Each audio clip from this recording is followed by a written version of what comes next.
வணக்கம். இது தமிழ் செய்தி யூடியூப் சேனல் வழங்கும் சிறப்பு அண்மை செய்திகள். குஜராத்தில் ராஜ்புத் இனத்தவர்கள் மிகப்பெரிய போராட்டம் நடத்தி கொண்டிருக்கிறார்கள். இதனுடைய பின்னணி என்ன? இவர்கள் எதற்காக போராட்டம் நடத்த வேண்டும்? இதில் பிஜேபி இதை எப்படி பார்க்கிறது, எப்படி கையாளுகிறது? உண்மையில் பிஜேபி இதை கையாள முடியாமல் தவித்துக் கொண்டிருக்கிறது.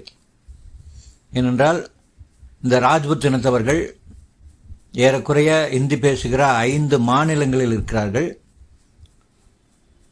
அவங்க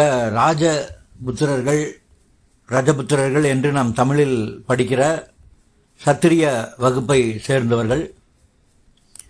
குஜராத்தில் புருஷோத்தம் ரூபாலா என்கிற மத்திய அமைச்சர் இந்த ராஜ்புத் இனத்தவரை பற்றி ஒரு 2 வாரங்களுக்கு முன்பாக ஒரு அவதூறு சொல்லும் விதமாக ஒரு கருத்தை கூறியிருந்தார்.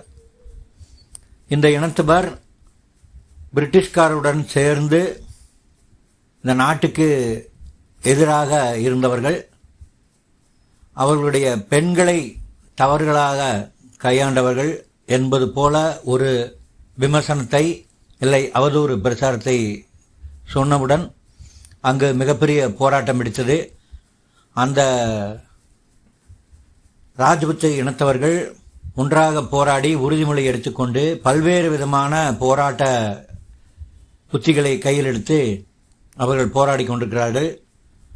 அவர்கள் 2வது பேரணியை ராஜ்கோட்டில் லட்சக்கணக்கானவர்கள் கலந்து கொண்ட ஒரு பேரணி நடத்தினார்கள். பெண்கள் திரண்டு சாலைக்கு வந்துவிட்டார்கள். இது அவர்களுடைய ஒரு மான பிரச்சனையாக மாறிவிட்டது. ஏனென்றால் எங்களுடைய பெண்களை அவதூறு செய்கிறார்கள், இதை எப்படி நாங்கள் பொறுத்துக்கொள்ள முடியும் என்று அவர்கள் ஆவேசமாக கேட்கிறார்கள். அந்த காணொளியில் பெண்கள் குஜராத்தியில் பேசுகிறார்கள். அவர்கள் பேசுவது நமக்கு புரியவில்லை என்றாலும் கூட அந்த உடல் மொழி, அவருடைய பேச்சு ஆக்ரோஷமாக இருக்கிறது, நம்மால் புரிந்து கொள்ள முடிகிறது. இதுக்கிடையில் அமித்ஷா இது சமாதானம் பேசுவதற்கு முயற்சி செய்து பேசினார். ஆனால் இந்த சமாதானம் எல்லாம் எடுபடவில்லை. அவர்கள் என்ன சொல்கிறார்கள் என்றால், புருஷோத்தம் ஒன்று அவர் இந்த தேர்தலிலிருந்து விலகிக் கொள்ள வேண்டும். 19ஆம் தேதி, ஏப்ரல் 19ஆம் தேதி வேட்புமனுவை வாபஸ் வாங்குவதற்கு கடைசி நாள். அதற்குள் தங்களுடைய வேட்புமனுவை அவர் வாபஸ் பெற வேண்டும். அப்படி பெறவில்லை என்றால் நாங்கள் அடுத்த கட்ட போராட்டத்தை, மாநிலம் முழுவதும் தழுவிய ஒரு போராட்டத்தை கையில் எடுப்போம், அதனுடைய விளைவுகள் மோசமாக இருக்கும் என்று எச்சரிக்கிறார்கள் ராஜ்புத் இனத்தவர்கள். இதை எப்படி கையாளுவது என்று தெரியாமல் தவித்துக் கொண்டிருக்கிறது பிஜேபி. ஏனென்றால் சரியாக இந்த பாராளுமன்ற தேர்தல் சமயம், இப்பொழுது அவர் லட்சக்கணக்கான ஓட்டுகளை வைத்திருக்கிறார்கள்.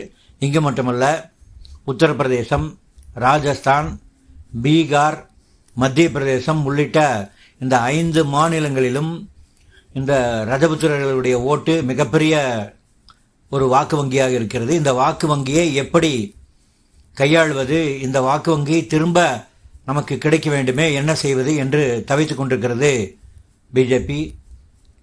முன்பே இந்தியா முழுவதும் இருக்கிற பல மாநிலங்கள் வெவ்வேறு பிரச்சனைகள், சில மாநிலங்கள் கூட்டணி இல்லை, வடகிழக்கு மாநிலங்களில் மிகப்பெரிய பிரச்சனை. இதை எப்படி கையாளப் போகிறது பிஜேபி? புருஷோத்தம் ரூபாலா தன்னுடைய வேட்புமனுவை வாபஸ் பெறப் போகிறாரா, அல்லது ராஜ்புத் அவர்கள் போராட்டத்தை கைவிடப் போகிறார்களா, இல்லை இந்த ஓட்டுகள் அனைத்தும் பிஜேபிக்கு எதிராக திரும்ப போகிறதா? பொறுத்திருந்து பார்க்கலாம். மேலும் இது போன்ற புதிய காணொலிகளுக்கு இணைந்திருங்கள் தமிழ் செய்தி யூடியூப் சேனலுடன். நன்றி, வணக்கம்.